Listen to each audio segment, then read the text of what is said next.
Muito bom dia para você que nos acompanha, bom dia a você, internauta do Tribuna do Leste. Falamos ao vivo para o Facebook e também o Instagram do jornal Tribuna do Leste.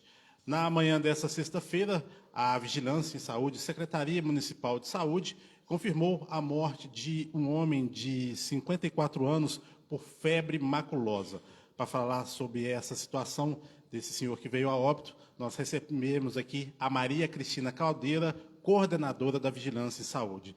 Cristina, como de praxe, após o conhecimento do fato, a Vigilância do município, ela procedeu com a investigação, sendo confirmada essa infecção desse senhor que, infelizmente, veio a óbito. Sim, é importante estar colocando, trazendo a informação para a população, principalmente nesse nosso momento de epidemia, no aumento ainda dos casos de dengue, a importância de acompanhar os casos que vão a óbito. O objetivo principal, claro, é identificar e fazer essa confirmação. Mas, para isso, existe todo um protocolo. O Ministério da Saúde, junto à Secretaria de Estado da Saúde, fazem essas orientações e fazem parte desse processo, dessa equipe de investigação, a equipe da UAI, onde a gente recebeu esse paciente, a equipe do Núcleo de Vigilância Epidemiológica do Hospital César Leite, os nossos profissionais da atenção básica, referência da unidade de referência desse paciente, e a equipe da Vigilância em Saúde, para o acompanhamento e o estudo de todos os registros que aconteceram durante o processo de acompanhamento desse paciente, que infelizmente foi a óbito.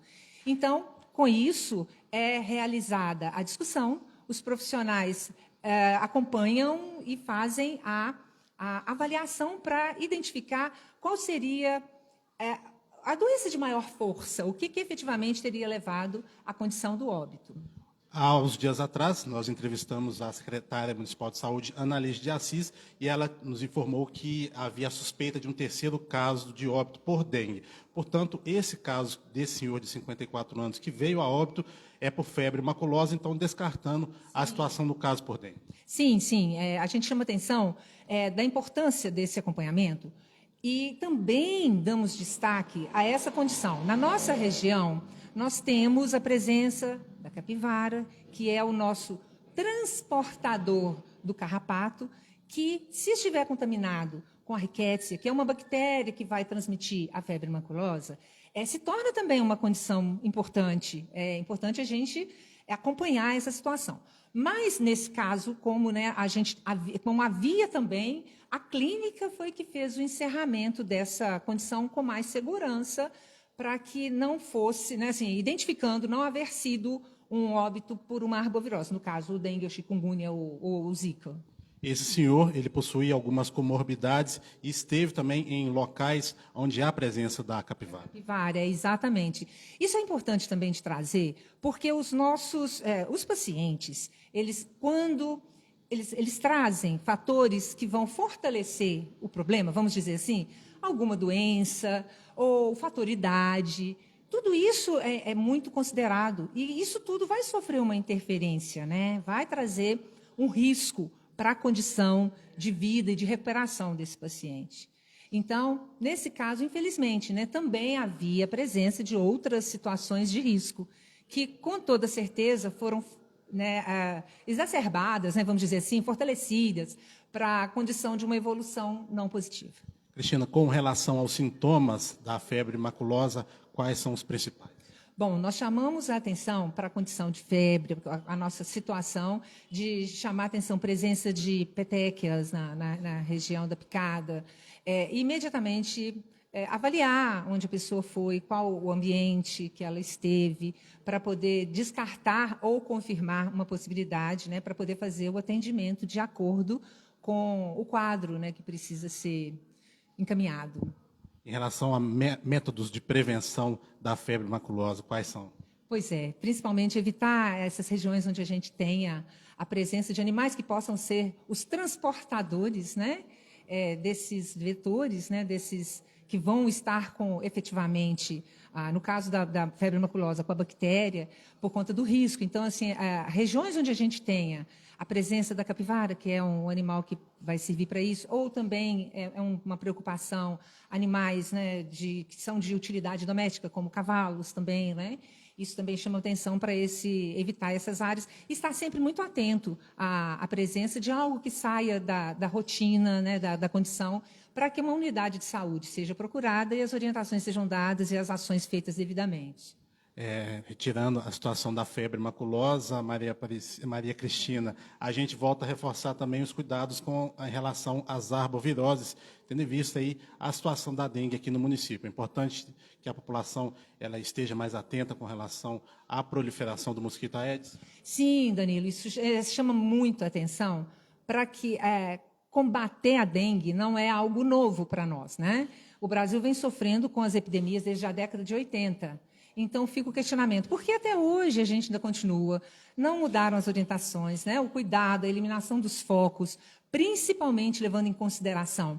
Nós temos a forma, né, do ovo, onde, né, o mosquito deposita esse ovo próximo, né, às áreas, à água parada, né, nas bordas de alimento, pratinhos de alimento de animais, pratinhos de planta. Então, esse cuidado de eliminação correta, de limpeza adequada desses recipientes, vai eliminar o ovo, que é muito importante. Se o ovo permanece, a água vai ficar quentinha quando o tempo esquentar e esses ovos vão eclodir e aí a gente vai ter a forma de larva aparecendo e, posteriormente, a forma do mosquito, a forma alada.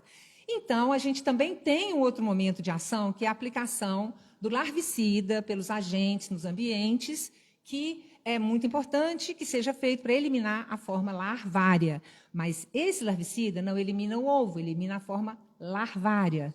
E temos, posteriormente, a forma adulta, que é a forma alada, onde esse mosquito pode ser combatido com, muitas vezes, a aplicação do fumacê ou do produto que vem sendo aplicado nos ambientes pela força-tarefa, que logo depois a gente pode falar, e é uma das maneiras também da gente eliminar. Mas se a gente voltar na nossa responsabilidade de eliminar criadouros a partir do foco, enquanto ele ainda está na forma ovo, que esse momento agora, esfriando, a gente não vai ter tantos mosquitos rodando. Esse ovinho vai entrar num período de... Ele vai ficar quietinho ali e depois, quando esquentar, ele volta a eclodir. E aí, a gente também tem que levar em conta, estamos no outono, mas com períodos de veranicos, quer dizer, dias frios, começando frios, mas depois dias quentes. Esses dias quentes podem fazer com que esse ambiente tenha interferência do calor e os ovos eclodam. A gente tem ainda a preocupação que as pessoas todas assumam essa responsabilidade. O mosquito não vai escolher você porque você não cuidou da sua casa e não vai me escolher porque eu cuidei da minha. Não. Ele é democrático, ele vai picar tanto você quanto a mim.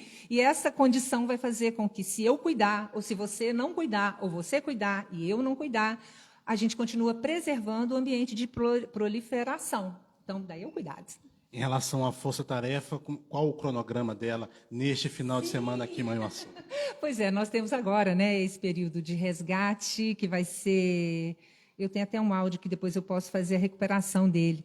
Mas já estamos na parte do Todos os Santos, a Luciana Erige naquela região.